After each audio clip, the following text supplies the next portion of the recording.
Welcome back to my channel. This is Steve's Trains at Top Shed 34A. Please like and subscribe to my channel. Welcome back to Steve's Trains at Top Shed 34A, and in particular my railway, West Green. This is my workbench, which I'm currently trying to reorganise. It's a bit of a mess. I'm going to put some shelves up here and I think move these over. I've got this here.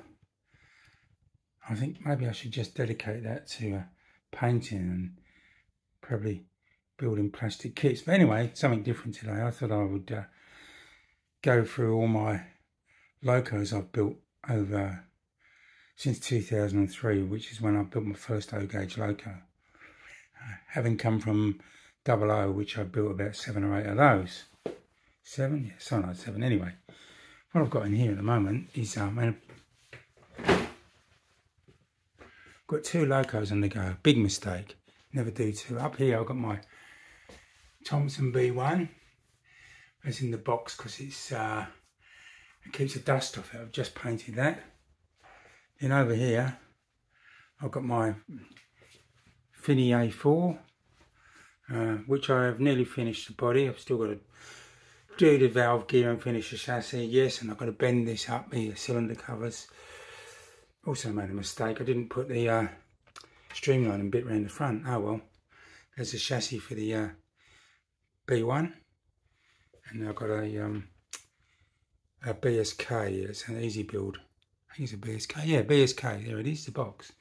Over here, I was given this is a this was a scratch-built Pug. Someone gave it to me. I've changed the wheels on it.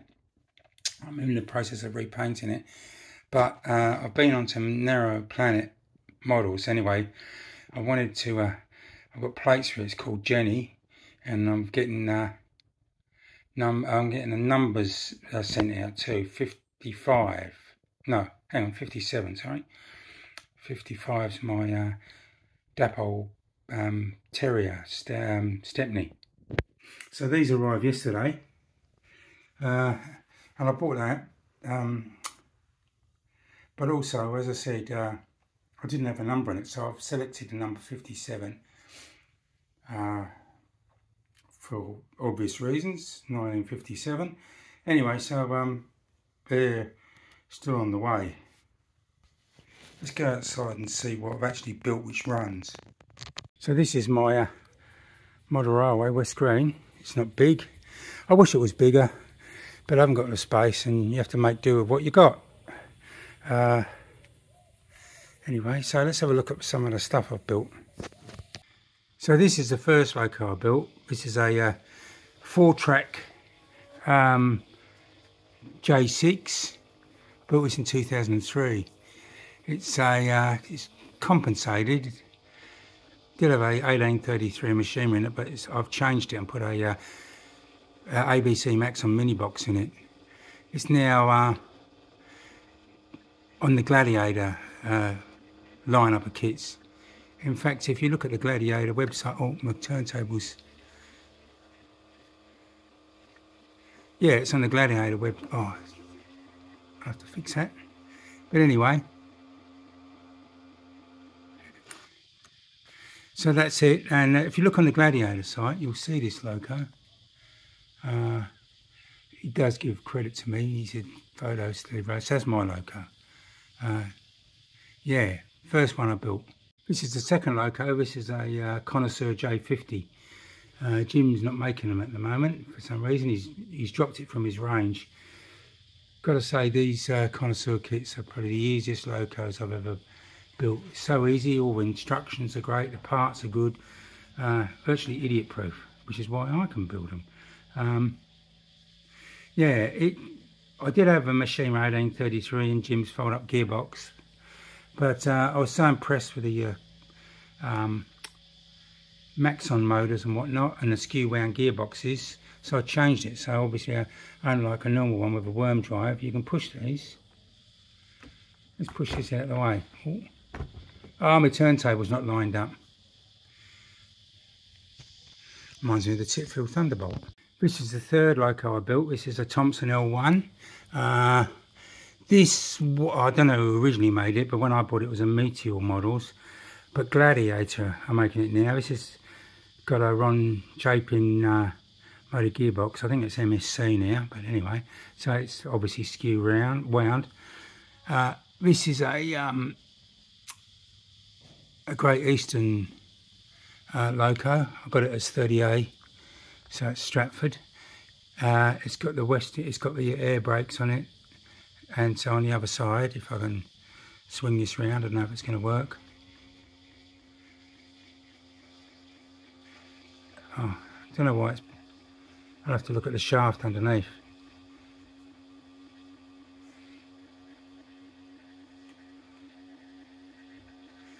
You'll see it's got the Westinghouse pump.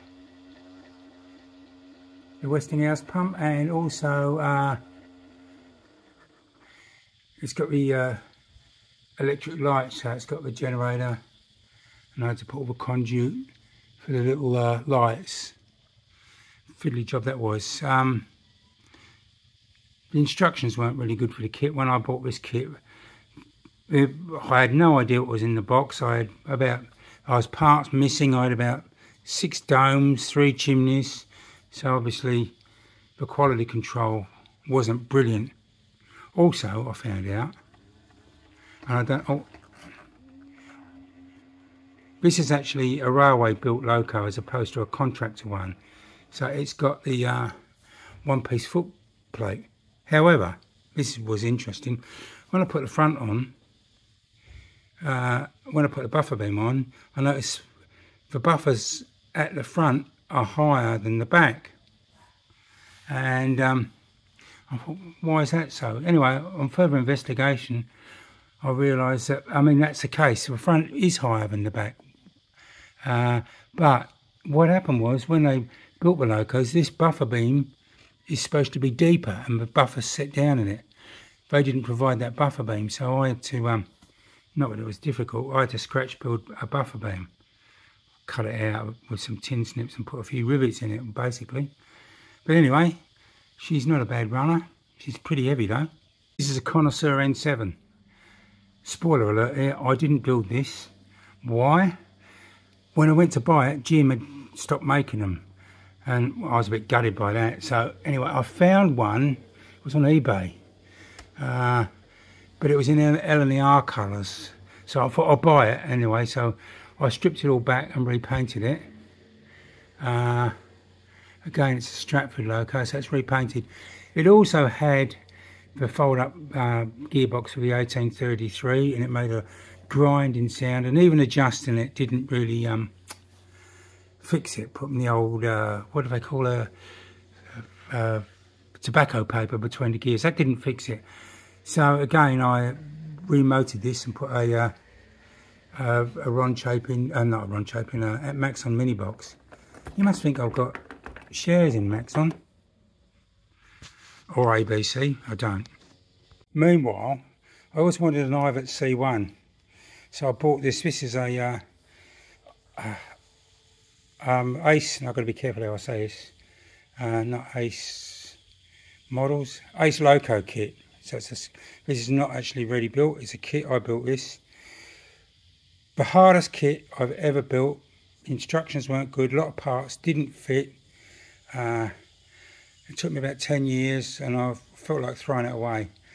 I think it's got an MSC gearbox in it. It runs okay, although I've blown the chip up in this, so here's another thing. Sadly, it's in BR black. I'd like it to be in Great Northern Railway colours, or even L&R, but it'd be one thing to paint it, and totally other thing to line it out. This is the Warren Shepherd N2. The finest loco I've ever built as far as finish and lining and everything is concerned. It's also got the Maxon mini box. The chassis, it's a funny chassis. It's sort of split into two, and it was made, I think, for an open frame motor and just fixed axles. But anyway, with heart in mouth or whatever it is, or hand.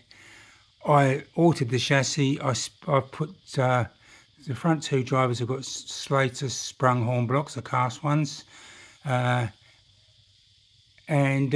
so I had to alter that. But it's a fine runner. Yeah, one thing I did with this is the cab roof. It's very hard to. You've got to make this removable so you can paint inside. And I thought, how do I do that? So, a bit of thinking.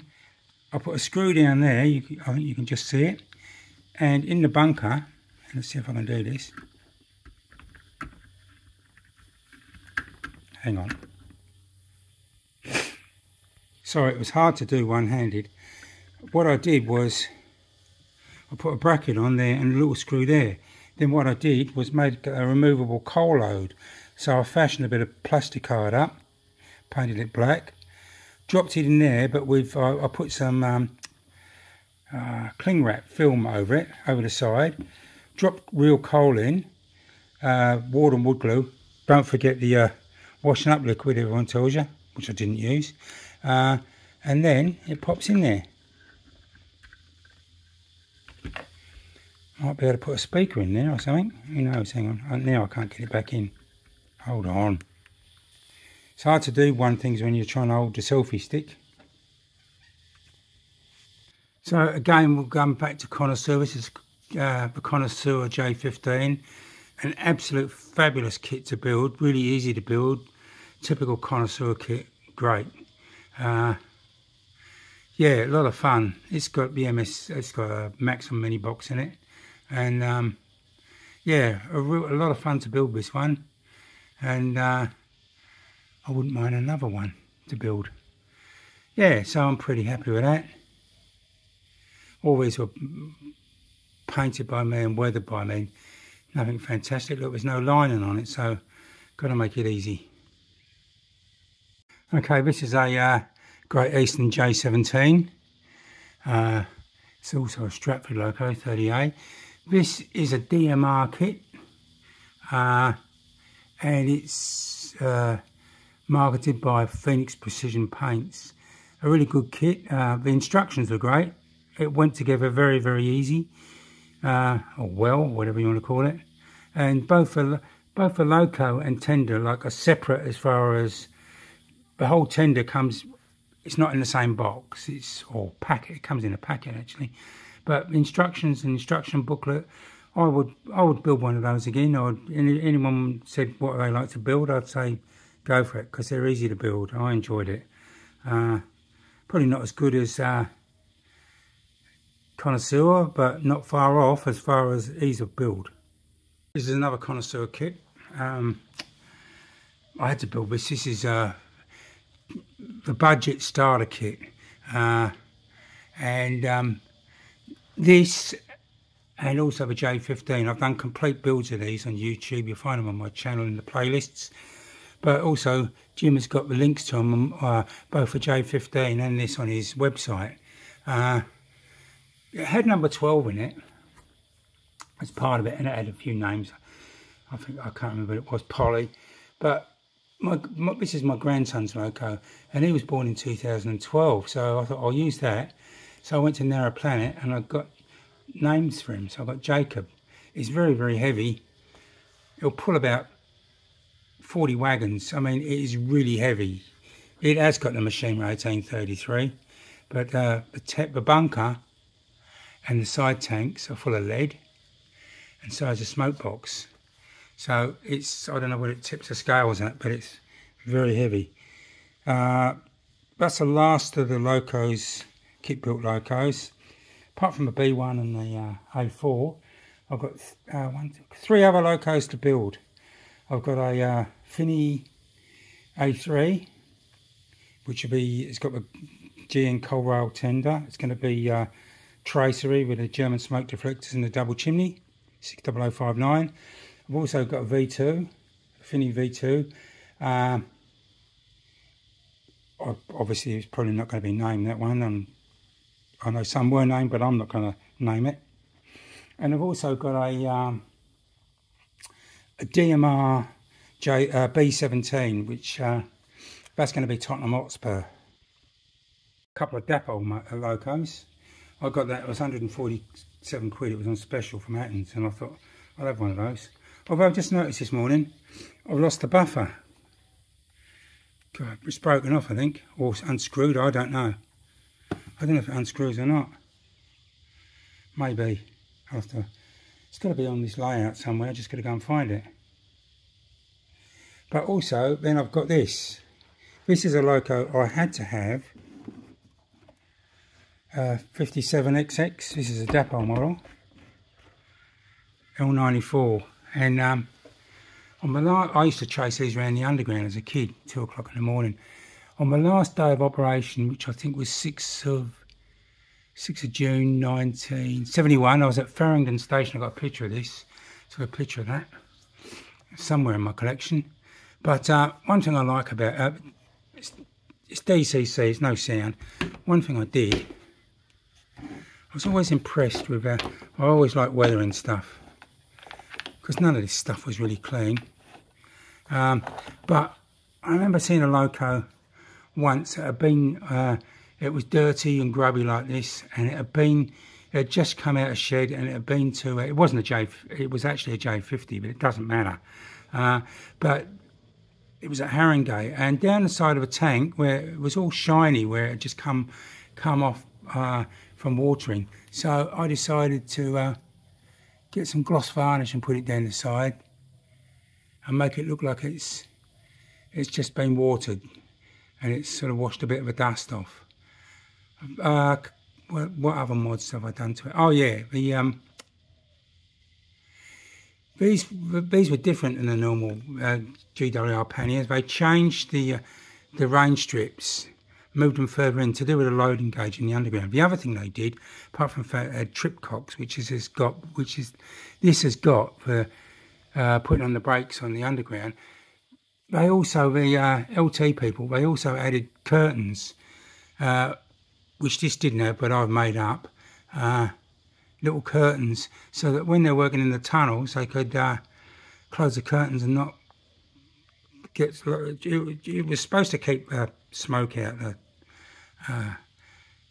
cab. Whether it worked or not, I don't know. Obviously, it probably had some effect, but yeah. Anyway, that's it. That's my railway. That's all my engines, and I just thought I'd show you. I'm not an expert model builder, certainly not an expert spray painter, I can tell you. It pulled my hair out sometimes thinking about things, trying to spray stuff. But anyway, that's it. Hope you enjoyed my video. Please like and subscribe to my channel. Leave a comment, whatever. But thanks for watching.